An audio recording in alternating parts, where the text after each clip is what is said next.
At 81, Ruth Calder inherited the one thing her children didn't want: a burned-out bakery with boarded windows, a collapsed roof, and a basement the fire department had sealed almost 40 years earlier.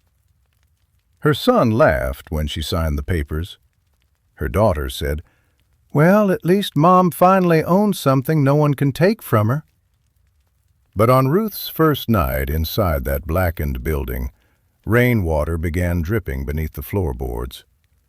By morning, she found a brass key taped inside her dead husband's old watch box. By sunset, she was standing in a basement Walter Calder had kept secret for half their marriage, and what he left down there would bring her children back, begging. Before we go back to the day Ruth lost her home, subscribe and tell us in the comments what city you're watching from, because by the end of this story, that burned bakery won't look like a ruin anymore. It will look like the only honest thing Ruth had left. Walter Calder died on a Thursday morning in late February, sitting at the kitchen table with his coffee still warm and the curtains only half open. Ruth found him at 7:12. His right hand rested beside the cup. His reading glasses were folded neatly near the sugar bowl, and in front of him lay an envelope he had opened but never finished reading. For 57 years, Ruth had known the sound of Walter breathing in a room. Not loudly. He was not a loud man. Even his anger came quiet. But his presence had weight. The chair scraped a certain way when he stood. His spoon tapped the mug twice before he drank. His boots made one slow creak in the hallway before he turned into the kitchen. That morning, the house had no sound at all. The paramedics came, then the coroner, then Mark, then Elaine. By noon, Ruth's kitchen was full of people speaking softly over her head.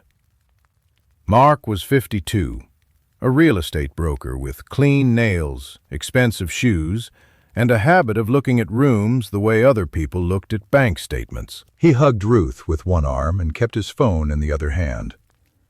Elaine was 49, an administrator at a private clinic, efficient in the way that made kindness feel like paperwork.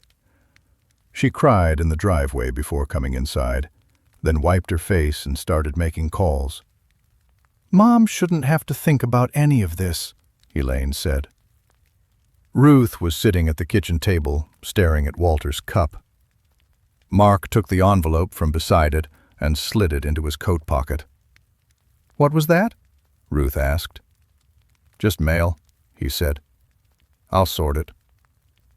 Those 3 words became the shape of the next 6 weeks. I'll sort it. He sorted the funeral. He sorted the bank. He sorted the insurance. He sorted the title to the car. He sorted Walter's desk before Ruth had the strength to open the drawer where Walter kept sharpened pencils in an old cigar box. Elaine sorted the medicine cabinet, the pantry, the linen closet, the framed photographs on the hallway wall. At first, Ruth let them. Grief had made her slow. Not confused, not helpless, just slow.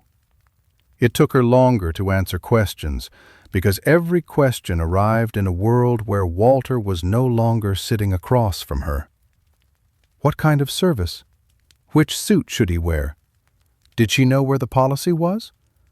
Did Walter ever mention a safe deposit box? Could she sign here, and initial this line? Mark said it was for protection. Elaine said it was so nobody could take advantage of her. The cruelest part was that they said those things while taking everything. The checking account Walter and Ruth had used for 43 years was moved into what Mark called family management.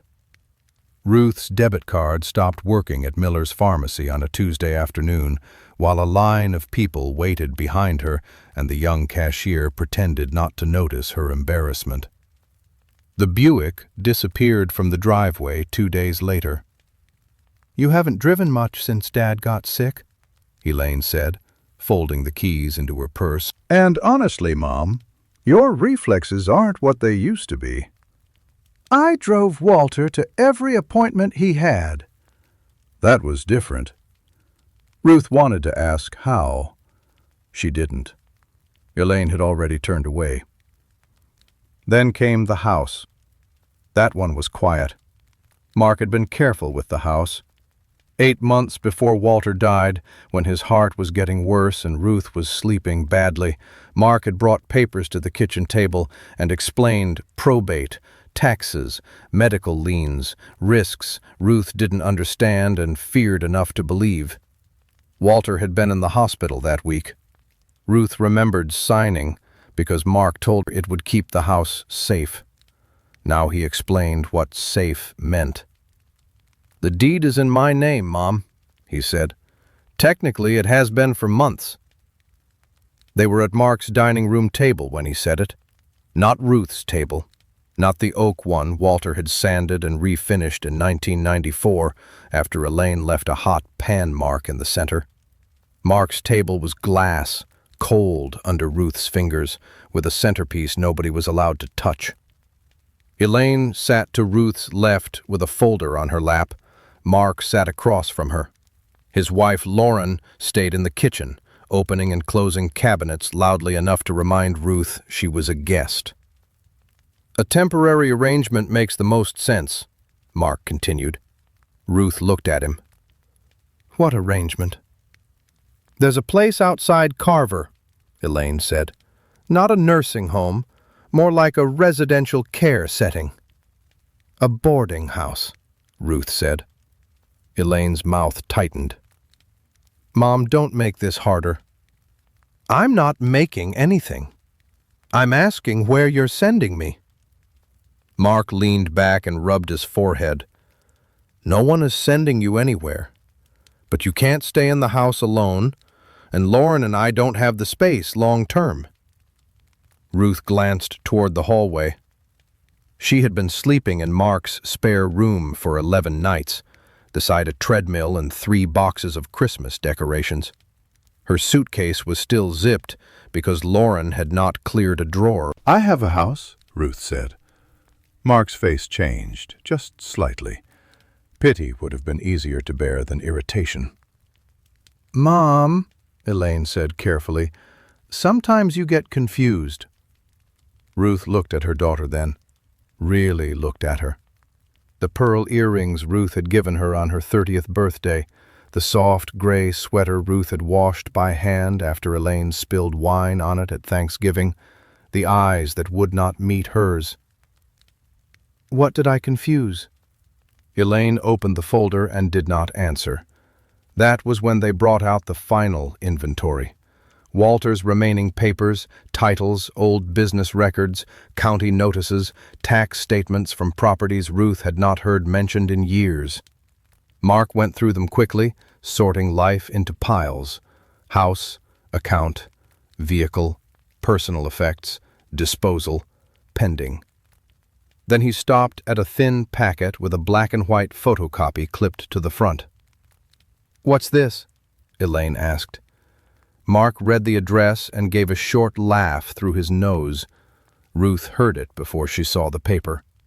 Calder's Bakery. The name struck something buried in her memory. A storefront on Ashcombe Street, yellow curtains in the windows, Walter standing outside in his work jacket one spring evening, saying he had a repair job nearby and would only be gone an hour. Ruth remembered the fire, too, though only from the newspaper. 1986. A bakery burned overnight. 1 man injured. Cause listed as faulty equipment. The building condemned and forgotten. "Dad still owned that?" Elaine asked. "Apparently," Mark said. "Or some version of it. Burned structure, back taxes, code violations. The city's been trying to get someone to take responsibility for years." He slid the packet toward Ruth like he was handing her a joke. "There you go, Mom. You wanted something in your name." Elaine almost smiled, then hid it by looking down. Ruth picked up the papers. Her hands were thin now, blue-veined, the wedding band loose around her finger. On the top page, beneath the legal description and parcel number, her name appeared beside Walter's. Ruth Elaine Calder. Not Mark, not Elaine, not a trust, not family management. Hers. "How much is owed?" she asked. Mark shrugged. "More than it's worth." "Then you won't want it." He looked at her, annoyed now. "Mom, don't be dramatic. It's a burned-out bakery in a dead part of town." Ruth folded the papers once and placed them in her purse. "Then I'll take it." No one argued. Why would they? Mark had the house, Elaine had the car. Together they had the accounts, the furniture, the photographs they wanted, the silver, the insurance paperwork, the right to decide what Ruth was allowed to need. All Ruth had was a condemned building full of ash. That evening, Lauren set Ruth's suitcase by the front door before dinner. She didn't say, "Leave." She didn't have to. Mark stood in the hall with his hands in his pockets, looking past Ruth at the wall. "We'll call the place in Carver tomorrow," he said. "No," Ruth said. Elaine sighed. "Mom." But Ruth had already put on her coat. She took one suitcase, Walter's stopped wristwatch, the bakery papers, and $62 from the emergency cash she had hidden years ago inside an old sewing tin. She stepped out of Mark's warm house into the cold evening, down the clean front walk, past the porch light that came on automatically after she no longer needed it. At the curb, she unfolded the top page again and read the address. 418 Ashcombe Street. Ruth had not seen Calder's bakery in almost 40 years, but now, with nothing left to lose, she started walking toward it. By the time Ruth reached Millhaven, Ashcombe Street had gone gray and hollow. The pharmacy beside the bakery was boarded up. The fabric shop still had "Closing Sale" painted across the window, though the dust behind the glass looked years old. Calder's bakery stood between them, with plywood over the door, soot across the display window, and the old sign barely holding above the awning. Calder's Bakery. The C was almost burned away. The Y hung crooked and tapped the brick when the wind moved. "You the owner?" A man in a canvas work jacket stood beside a city utility truck. He was maybe 34, dark-haired, tired around the eyes. His stitched name tag read, "Noah Bell." "I suppose I am," Ruth said. He looked at the building, then at her face. Not at her age, not at the suitcase. Her face. "Nobody's supposed to go in there. Wiring's unsafe. Back floors soft. City has it marked hazardous." "I wasn't invited anywhere safer." Noah looked down the empty street, then came back with a flat bar. "Front door's no good. Side entrance might open." The alley smelled of wet brick and old grease. A metal door sat half hidden behind weeds. Noah worked the boards loose. The nails screamed from the frame. The door opened inward, and cold air rolled out carrying the smell of wet wood, ash, and something faintly sweet, as if burned sugar had stayed in the walls. His flashlight cut through the back room. A prep table leaned against the wall. Gray sacks of old flour had hardened into lumps. The big oven stood black and rusted at the rear. Someone had stripped the knobs and torn at the pipes for copper. Ruth stepped inside anyway. The bakery did not feel empty. It felt like a ruined thing still holding its breath. In the front room, chairs lay overturned near the charred counter. The glass display case was gone, but the old cash register still sat behind it. Noah's light crossed the little price window. 85 cents. Ruth didn't know why that made her throat close. Then she found the office, small, smoke-stained, bare except for a metal desk and a calendar hanging crooked on the wall. April 1986. The 20th was circled in red. Under it, someone had written, "Delivery, 5 a.m." Ruth touched the paper, and a corner crumbled under her finger. Noah lowered the flashlight. "Mrs. Calder, I can drive you to the mission 2 streets over." "I spent 57 years married to a man who kept this building paid for without telling me why. My children gave it to me because they thought it was garbage. So tonight, I'm going to sit in the garbage and think." Noah didn't argue. He placed a battery lantern on the counter. 12 hours. Don't touch the breaker box. If you smell gas, leave. I'll be next door at 7. After he left, Ruth bolted the side door and dragged a flour sack beneath the strongest-looking part of the ceiling. She wrapped herself in Walter's coat, rested her head on her suitcase, and listened to the building shift around her. Near midnight, rain started. Ruth woke expecting water on her face, but the ceiling above her stayed dry. The dripping came from below. Plink, plink, plink. The sound came from behind the prep table, beneath warped wooden crates. Ruth lifted the lantern and moved them one by one. The last crate scraped against metal. A black iron ring set into a square outline in the floor. She hooked 2 fingers under it and pulled. Nothing. She pulled again, harder. Pain shot through her wrist. The ring lifted less than an inch, then stopped with a locked, heavy thud. "Walter," she whispered, "what did you do?" At dawn, she searched the prep room because searching was better than fear. Inside a dented tin box filled with rusted bread molds, she found a small envelope tucked beneath the pans. The handwriting made her sit down. "Not yet, Ruth." Walter's hand, the careful slant, the heavy W, the way he pressed too hard at the end of her name. Inside was not a letter. It was half a photograph. Walter stood in front of Calder's bakery, younger, thinner, wearing the brown work jacket Ruth remembered from the 80s. Beside him stood another man, but his face had been torn away. Only one hand remained, gripping Walter's shoulder too tightly to be friendly. On the back, in faded ink, someone had written, "April 18th, 1986, 2 days before the fire." Ruth kept the photograph on the metal desk while morning light came through the sooted front window in a dull gray sheet. She did not touch it again for several minutes. Walter had never been careless with paper. He folded receipts by date, kept warranty cards for appliances that had already died, wrote grocery lists on the backs of envelopes, and still saved the envelopes. If he had hidden half a photograph, he had meant for someone to ask where the other half was.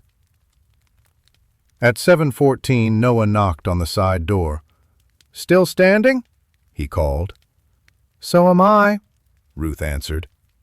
He came in carrying a tool bag and 2 paper cups of coffee. He set one beside her, then noticed the iron ring in the floor. "That wasn't in the city report." "It's locked." Noah knelt, brushed dust from the edges, and worked a screwdriver along the seam. "Old floor hatch. Maybe cellar access. The lock's internal." Ruth reached into her purse for Walter's watch, then stopped. Not the watch. The box. She had packed it because she could not bear to leave it at Mark's house.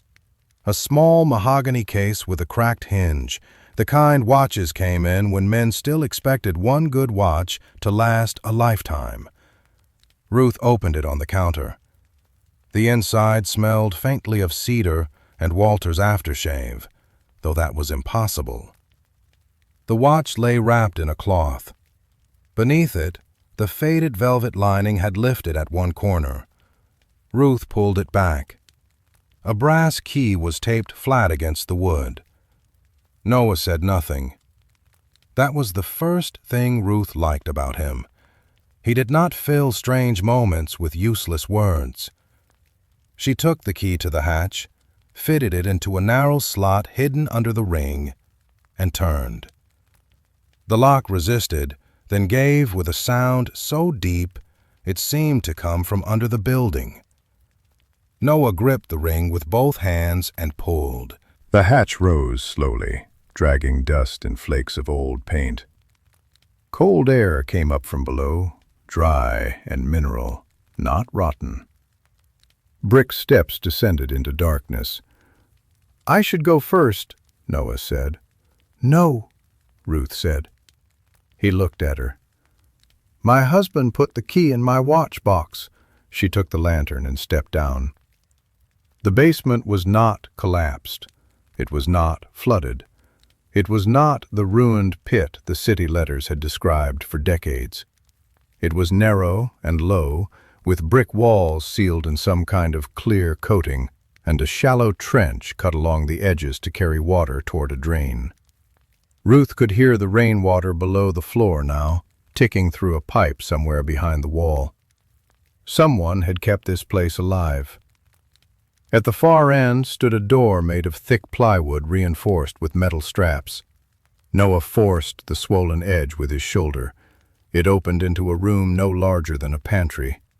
A metal table, 3 filing boxes, a fireproof cabinet, shelves of ledgers tied with string, envelopes stacked in neat rows, each one labeled in Walter's handwriting. Ruth touched the nearest box. Property tax, Ashcombe Street. Inside were receipts, not 1 or 2, dozens. County tax payments, code penalties, insurance notices, repair deposits, all paid under different names and holding companies, but every canceled check traced back to Walter. Walter had owned the bakery for almost 40 years. He had owned it while Ruth clipped coupons, while she used the same winter coat for 11 seasons, while he told her they couldn't afford to replace the kitchen cabinets, while their children believed he had nothing except a modest pension and a tired house with a sagging porch. In the fireproof cabinet, Ruth found a folder marked R. Her hand trembled before she opened it. The first page was a letter, not finished, no envelope, just 3 paragraphs in blue ink. "Ruth, I should have told you when I bought it, but I was afraid you'd ask why, and I wasn't ready to tell you what really happened here." "You deserved the truth before now. I kept saying I would tell you after Mark graduated, then after Elaine's wedding, then after my first heart trouble, then after the second. A man can spend his whole life waiting for the right moment and call it protection, when really it's cowardice. If you are reading this, then I waited too long." Ruth sat down on the bottom step. For one sharp, humiliating second, her mind went where grief makes minds go. Another woman, a secret life. Some Ruth had never met, young forever in a room under a burned bakery. She looked at the folders, the hidden key, the half-photograph, and felt anger rise so fast it nearly steadied her. Then she turned the page. There was a statement dated May 3, 1986, signed by Walter Calder, notarized by a man named Joseph Brenner, the bakery's original owner. "I saw 2 men leaving the rear entrance of Calder's bakery at approximately 1:42 a.m. on April 20th. One carried a red fuel can. The taller man turned toward the street lamp. I recognized him as Carl Voss of Voss Construction." Ruth read the name twice. Carl Voss. Even she knew that name. Everyone in Millhaven did. Voss owned the new medical plaza, the storage units by the highway, half the empty lots on Ashcombe Street. His signs were everywhere, blue letters on whiteboards promising renewal, progress, opportunity. Noah leaned closer. His face changed now. "Mrs. Calder, Voss is buying this whole block." Ruth looked at the photograph again. Walter beside the bakery. The torn-away man with one hand gripping his shoulder. She opened another folder. Maps, purchase offers, rejected contracts. A police report listing the cause of the fire as faulty oven wiring. A second report Walter had copied by hand, naming the night watchman who disappeared 2 weeks later. Letters from Joseph Brenner begging Walter not to testify alone. Then a deed, signed in 1987, transferring the ruined bakery through a quiet sale after Brenner left town. Walter had not bought a mistress, a hiding place. He had bought a witness's burden. At the bottom of the cabinet, under the legal papers, Ruth found a black notebook tied with a shoelace. The cover was soft from handling. She opened it carefully. The first pages were sketches. The bakery front cleaned and repainted, new windows, shelves along the left wall, a small table by the window with 2 chairs, a counter exactly low enough for Ruth to work behind without tiring her back. Notes in the margins. Ruth lacks morning light. Keep the old oven if possible. Blue curtains, not yellow. On the first page, written larger than the rest, were 6 words. For Ruth, when the children are grown. Ruth pressed her hand over her mouth. She had wanted a bakery once. Not loudly, not in a way anyone would have called ambition. Just a small place with bread in the morning, pies cooling in the afternoon, coffee for people who needed somewhere warm to sit. She had told Walter about it in 1969 while feeding Mark in a high chair and stretching 1 pound of ground beef into 3 dinners. Then life happened. Children, bills, sick parents, Walter's long shifts, Elaine's braces, Mark's college, a roof leak, a furnace, 1,000 sensible reasons to become the woman everyone needed instead of the woman she had imagined. Walter had remembered. For 40 years he had remembered. Above them, the bakery creaked in the wind. Below it, Ruth sat with the notebook in her lap, surrounded by secrets, debts, and proof of a crime powerful men had buried under ash. She wiped her face with the heel of her hand and stood. "Noah," she said, her voice rough but steady, "how much of this building can still be saved?" Noah spent 20 minutes studying the beams, the rear wall, the places where the fire had eaten deep and the places where smoke had only blackened the surface. Ruth watched him work without speaking. She had known men who talked before they knew anything. Noah was not one of them. Finally, he stood in the middle of the ruined prep room and looked up. "The roof over the front is bad," he said. "Back corner needs bracing. Floor near the oven is soft. But the brick walls are sound, and whoever built that cellar knew what they were doing. This place isn't dead." Ruth nodded once. That was enough.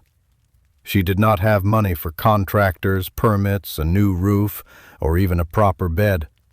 She had $62, 1 suitcase, Walter's notebook, and a building the city had forgotten until it became useful to someone else. So she began where poor people always begin, with a broom. She swept glass first, slow, careful strokes, pushing glittering shards into a dustpan with 1 bent corner. Then ash, then splinters, then the nests mice had made inside old flour sacks. The air turned gray around her, and by noon her throat burned, but a strip of floor appeared near the counter, then another beside the wall, then enough space to walk without stepping on broken things. Noah returned after lunch with a roll of thick plastic sheeting, duct tape, a box fan, and a portable heater with a dent in the side. "My aunt says this one still works if you don't insult it," he said. "Your aunt has a high opinion of appliances?" "My aunt has a high opinion of anything that survives." The plastic went over the worst window gaps. Noah braced the rear doorway with 2 boards scavenged from the closed fabric shop next door. Ruth dragged the least burned table into the small office, wiped it down 4 times, and set Walter's notebook on it like it was something sacred. By evening, the bakery looked no less ruined from the street, but inside, one corner was dry, one outlet worked, one heater hummed. One old woman had a place to sleep without asking her children for permission. The next morning, Mrs. Alvarez arrived with soup in a red pot. She was short, wide through the hips, with silver hair pinned flat and eyes sharp enough to cut thread. She did not knock. She came through the side door, carrying the pot with both hands, and looked around as if judging a kitchen inspection. "You Ruth Calder?" "I am?" "I'm Teresa Alvarez, Noah's aunt. I cooked for Millhaven Elementary for 29 years and never poisoned a child, which is more than some restaurants can say." She set the pot on the counter. "You look like you've been eating pride and dust." Ruth almost smiled. "Mostly dust." Mrs. Alvarez took 2 bowls from a cloth bag. "Then sit." They ate lentil soup beside the old cash register while rainwater ticked through the pipe below the floor. Mrs. Alvarez knew the bakery. Everyone over 60 in Millhaven knew it. She had bought bread here every Friday when her boys were little. Joseph Brenner, the owner, had been narrow-shouldered, stubborn, and mean about quality. He threw away day-old rolls rather than sell them cheap because, as he put it, a man can be poor without eating stale bread. "He wouldn't sell," Mrs. Alvarez said. "That was the problem." "To Carl Voss?" Her spoon stopped halfway to her mouth. Ruth did not look away. Mrs. Alvarez set the spoon down. "People didn't say that name much back then, not after the fire." "Why?" "Because Voss had money coming in and Millhaven was bleeding out. Men lose jobs, they get careful with the truth." She told Ruth what people remembered but never signed. Voss Construction had wanted the whole block in 1986. Brenner's Bakery sat in the middle of the plan. Brenner refused 3 offers, then threw Voss out in front of 2 customers. 1 week later, the bakery burned. Official cause, faulty oven wiring. Unofficially, the alley smelled like gasoline until noon. "The night watchman disappeared," Mrs. Alvarez said. "Name was Eddie Rusk, worked the old machine shop. He saw something or heard something, packed a bag and left before anyone could ask him twice." "And the insurance?" Mrs. Alvarez gave a dry laugh. "Paid fast. Too fast. Brenner left town before summer." Voss bought 3 buildings that year, but never this one. We all wondered why. Ruth thought of Walter's receipts, his hidden folders, the brass key under velvet. Because Walter had stopped him. Downstairs, the archive kept unfolding. Not treasure, not gold coins behind a wall, something heavier. Brenner's life in paper. Recipe cards browned at the edges, supplier invoices from flour mills and dairy farms, payroll lists, Christmas orders, a stack of letters from customers who owed $2, $5, $9, all marked "paid" in Brenner's blunt handwriting. Ledgers showing who bought bread on credit when the factories cut shifts. Names, dates, small mercies recorded as numbers. Then Ruth found the last operating ledger. April 18, 1986. Under the day's deliveries, beneath flour, yeast, eggs, butter, someone had written one line in pencil. Voss came again. Walter saw enough. Ruth read it until the words seemed to press up through the paper. By the end of the week, people began stopping at the side door. Not many. A retired postman, 2 women from the church who pretended they were just passing, a man who used to sweep floors at the machine shop and remembered Brenner giving him hot rolls when his wife was sick. They brought useful things: towels, a folding cot, a bucket, a mop, canned peaches, a box of mismatched mugs. Noah brought an old countertop electric oven from his garage. "It's not commercial grade," he said, "but it gets hot." That night Ruth made biscuits. Not many, 12. Flour from Mrs. Alvarez, shortening from the church women, salt from a cracked blue tin she found in the office drawer. Her hands remembered what her mind had tried to bury: press, fold, turn, cut. The first batch came out uneven and too pale, but the smell changed the building. For the first time since the fire, Calder's bakery smelled like food.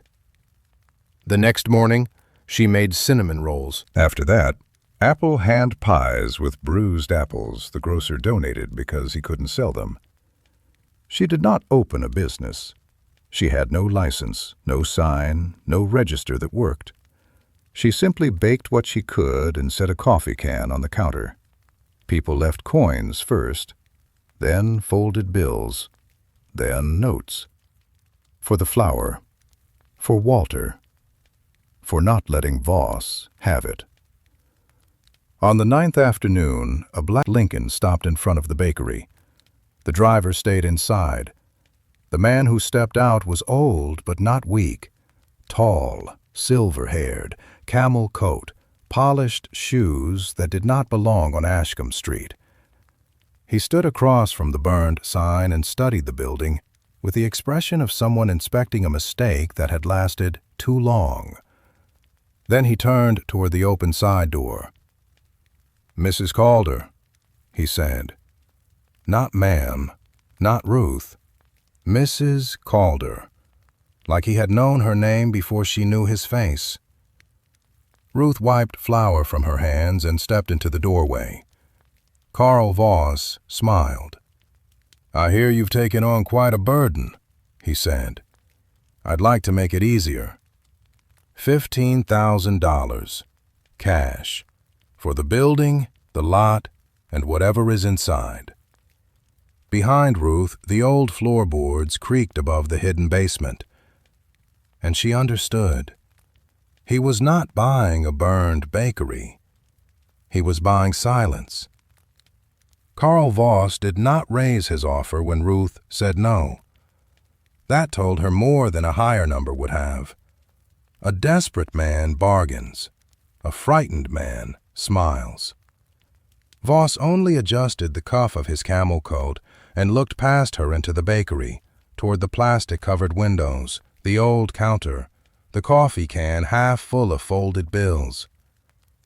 "You should think carefully," he said. "Old buildings have old problems. Taxes, liability, accidents. People get hurt when they hold on to things they don't understand." Ruth stood in the side doorway with flour on her sleeves and Walter's notebook locked in the office behind her. "I've spent my whole life understanding things after men explained them badly," she said. For the first time, the smile moved out of his eyes.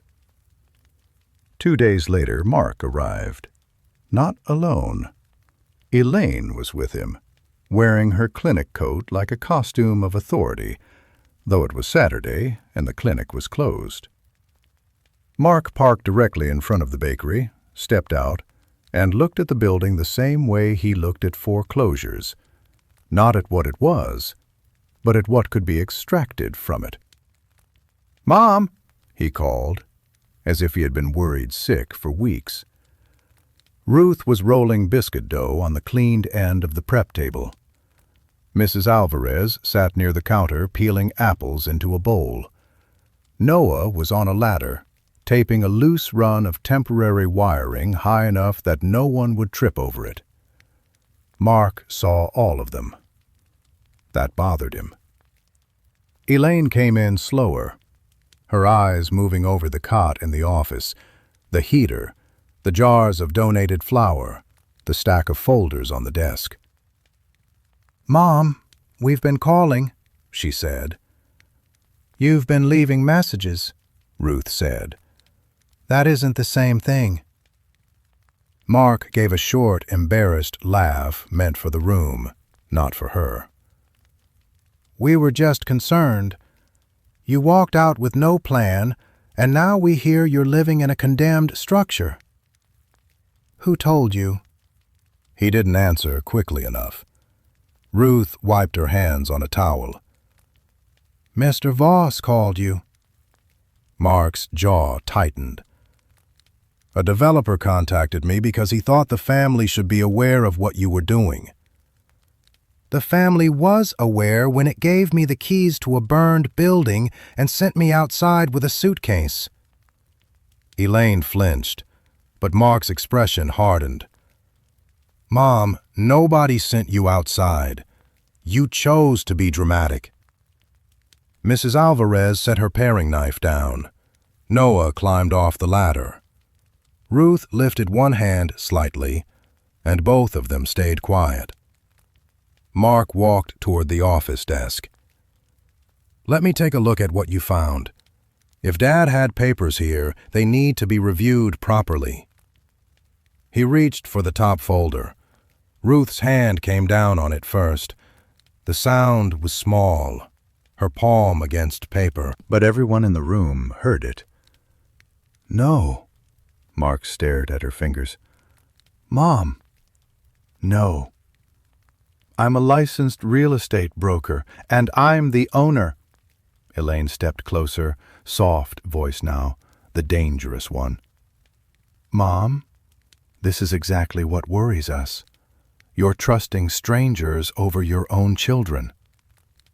Ruth looked at Noah, then Mrs. Alvarez, then back at her daughter. "Strangers brought me soup, heat, tools, and a place to sit.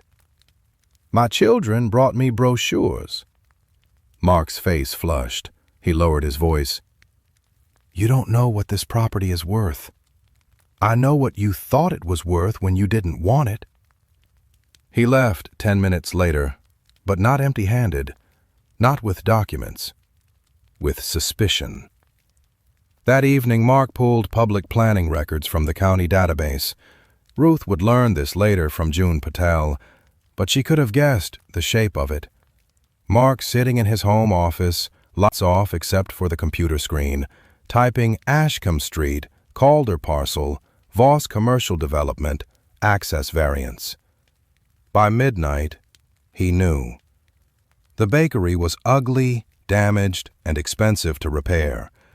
But the rear strip of land behind it was not ugly. It was not sentimental. It was necessary. Voss's proposed Millhaven Crossing project needed a service road connecting Ashcombe Street to the delivery corridor behind the old machine shop. Without Ruth's narrow back lot, trucks would have to enter from a residential street, and the city had already denied that route twice.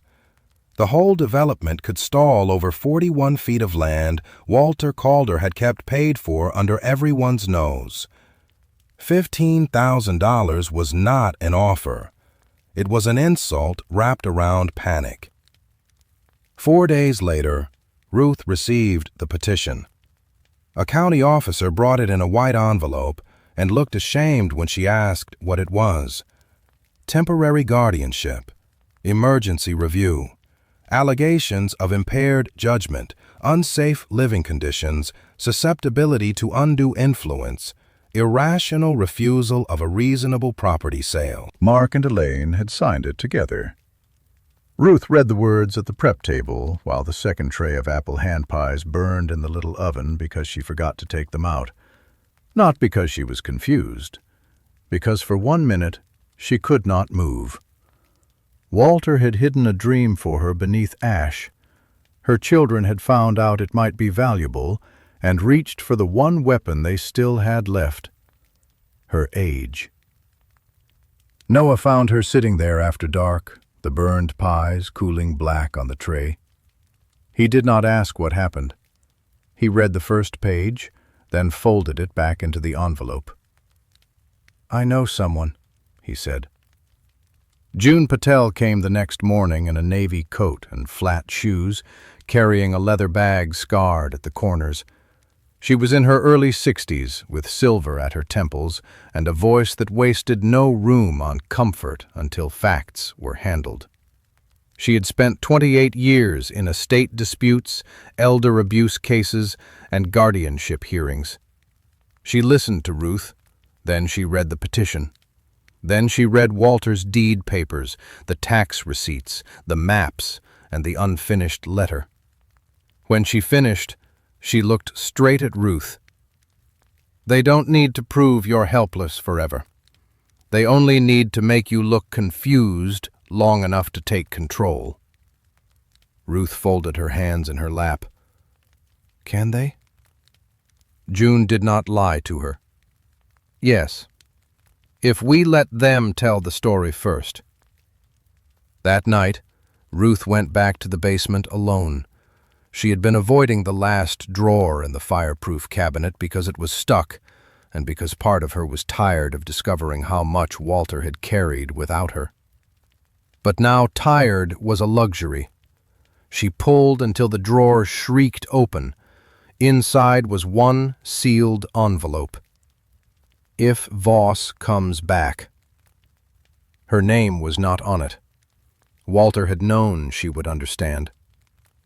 Ruth opened it with a bread knife. There were two things inside. The first was a signed statement from Edward Rusk, the night watchman everyone said had disappeared. His handwriting was shaky, but his words were clear.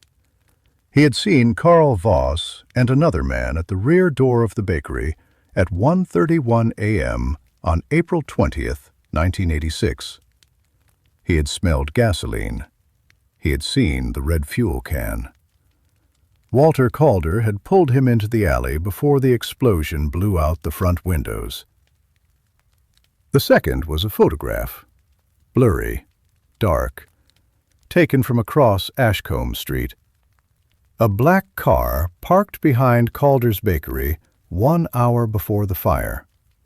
The license plate was readable, and Ruth had seen that plate before, framed in one of Voss's old newspaper clippings about the future of Millhaven.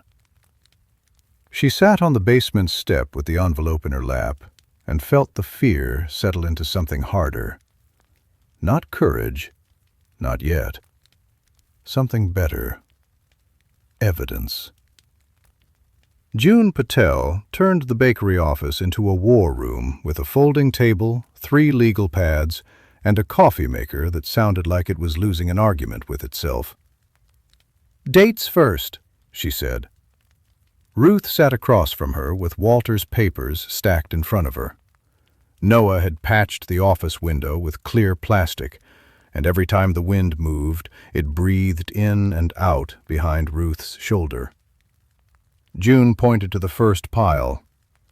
"Property purchase.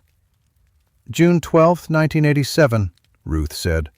Through Brenner Holding, then transferred to Walter's private trust in 1991. Tax payments. Every year except 1994, when the county misapplied the check. Walter corrected it on March 3, 1995. Rear access parcel. 41 feet wide, purchased with the bakery, never separated. Medical appointment?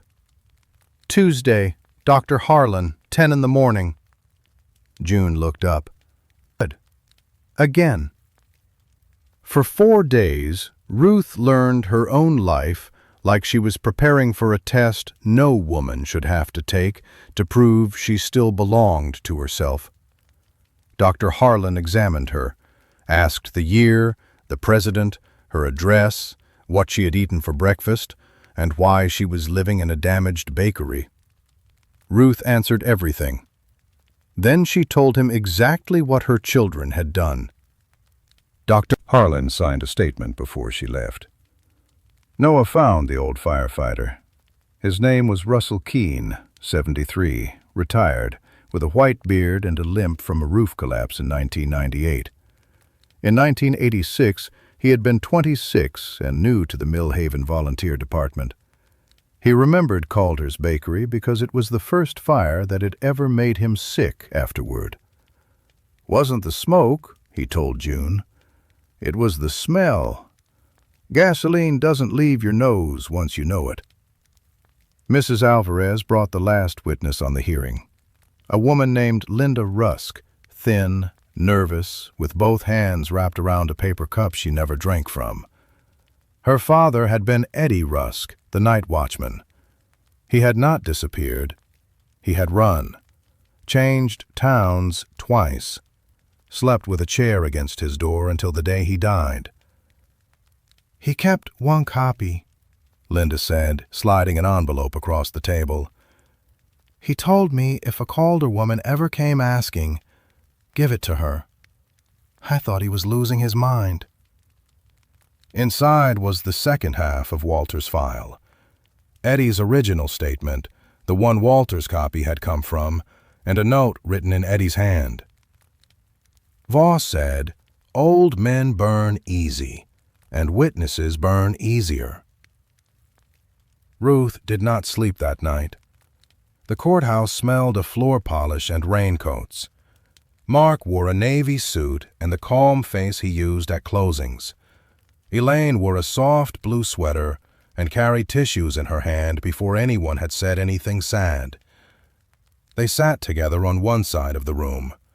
Ruth sat with June on the other. Noah was 2 rows back. Mrs. Alvarez sat beside him with her purse on her lap, like she was ready to hit someone with it. Mark spoke first.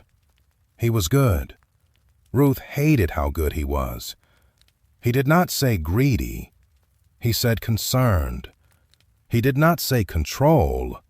He said protection.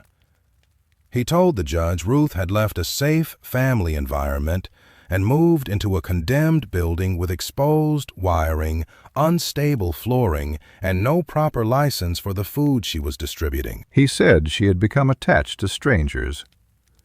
He said she was confused about Walter's business affairs and vulnerable to manipulation. Elaine cried when she described Ruth sleeping in the bakery office. "She's our mother," Elaine said. "We just want her safe." Ruth watched the judge watching her. Then June stood. She did not start with emotion, she started with paper. Dr. Harlan's cognitive evaluation, the deed, the tax receipts, Walter's canceled checks, the rear parcel map, the Voss development plan, the city variance denial, Walter's unfinished letter, Eddie Rusk's statement, Russell Keene's sworn note about gasoline at the fire scene, Linda Rusk's copy of her father's warning, the photograph of Voss's car behind the bakery before the fire. Piece by piece, the burned bakery stopped looking like an old woman's delusion and started looking like what it was, evidence with walls around it. Then June read Walter's letter aloud. Not all of it, just enough. "I did not hide this from Ruth because I doubted her.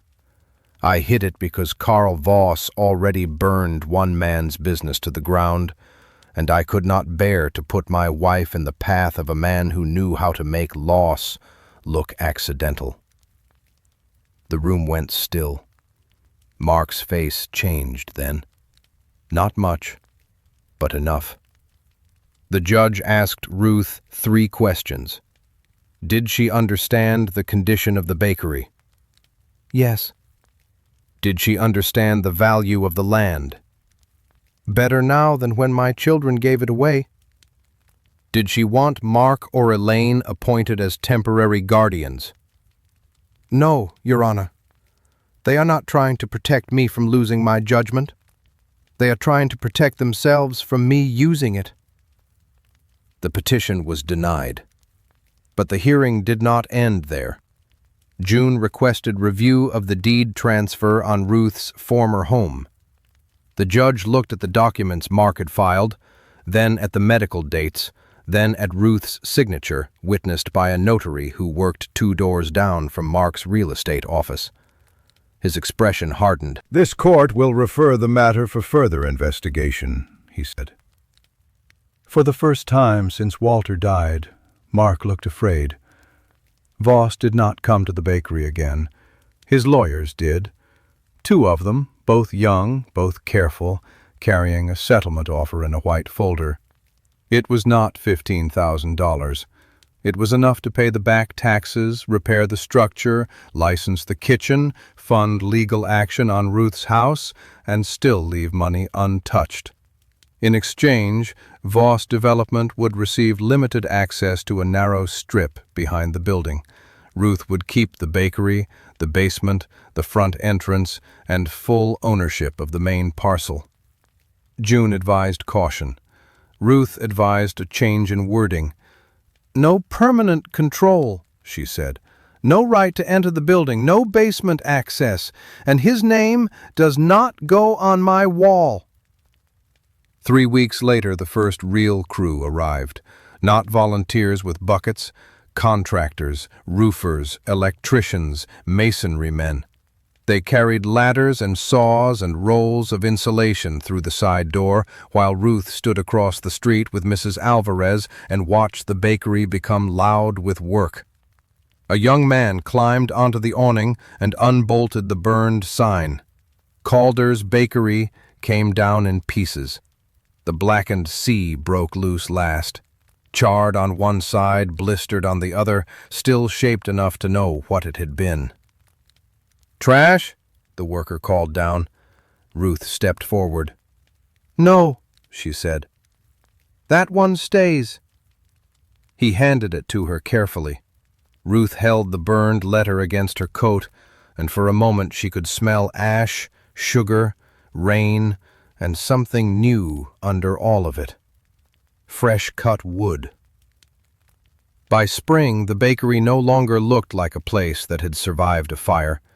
It looked like a place that had survived people.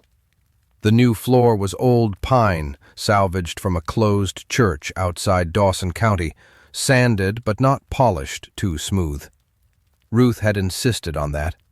She wanted people to hear their own steps when they walked in. The walls were cream, the trim dark green, and behind the counter the old cash register sat on a shelf, cleaned but not repaired. Its little window still showed 85 cents.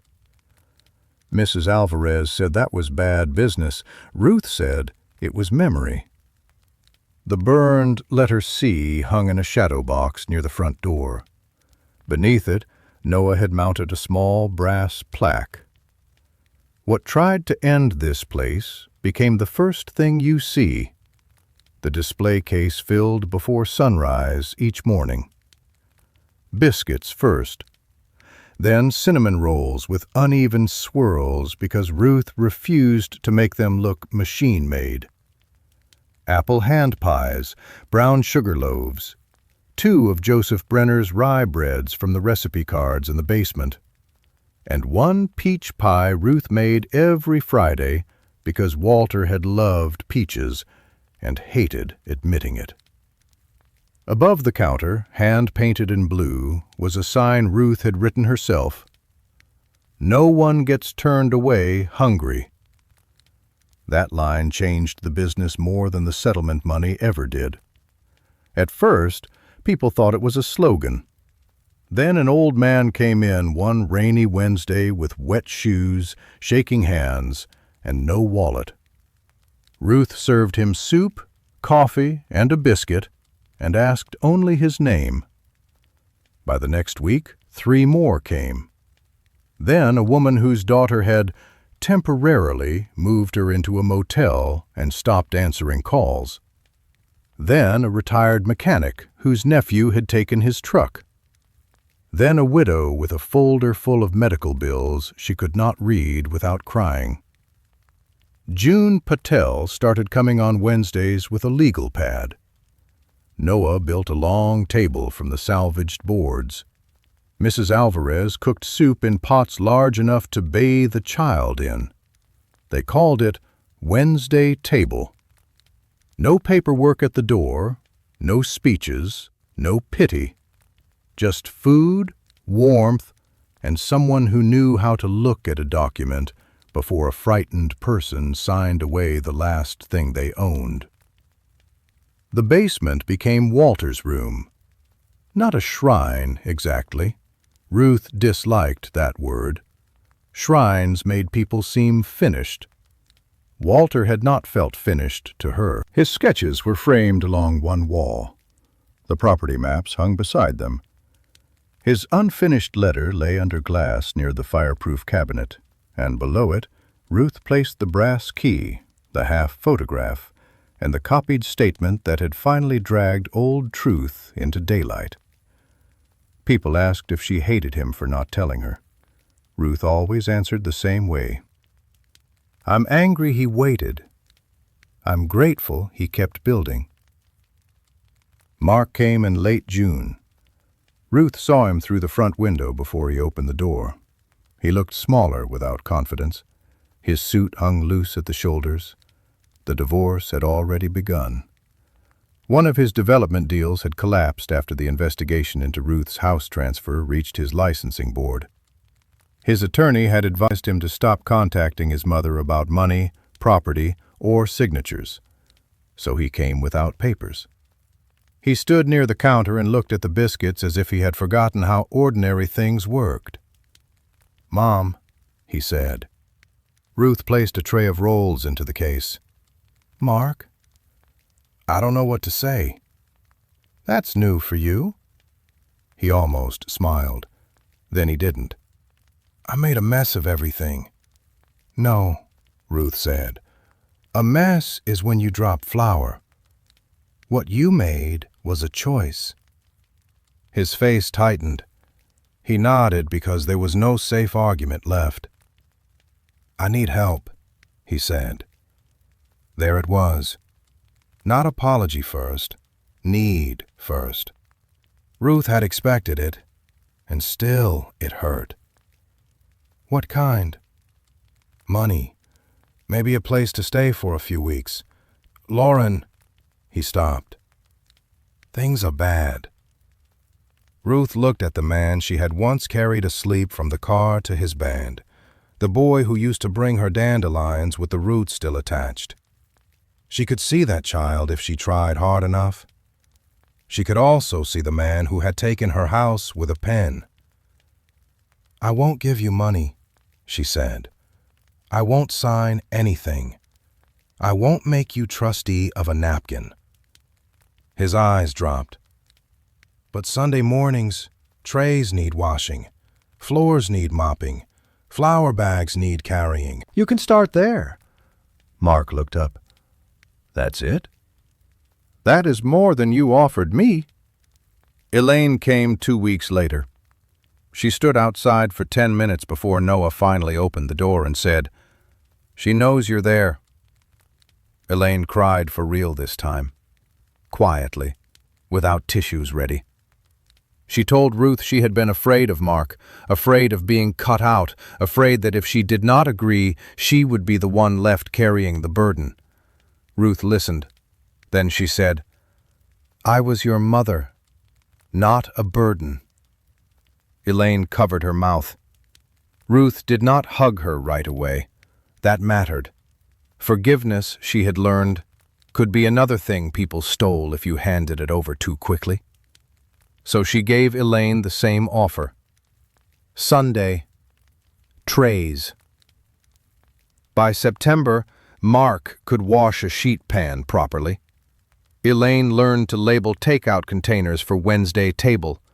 Neither of them was trusted with accounts, keys, or legal folders. Both of them were allowed coffee. That was Ruth's mercy. That was also her boundary. On the first anniversary of Walter's death, Ruth closed the bakery after sunset. The last loaf was still in the oven, the crust darkening slowly, filling the room with heat. Outside, the rebuilt sign glowed against Ashcombe Street. Calder's Bakery. every letter bright. Ruth went downstairs alone. The basement was dry and warm now, lit by small lamps Noah had wired along the brick.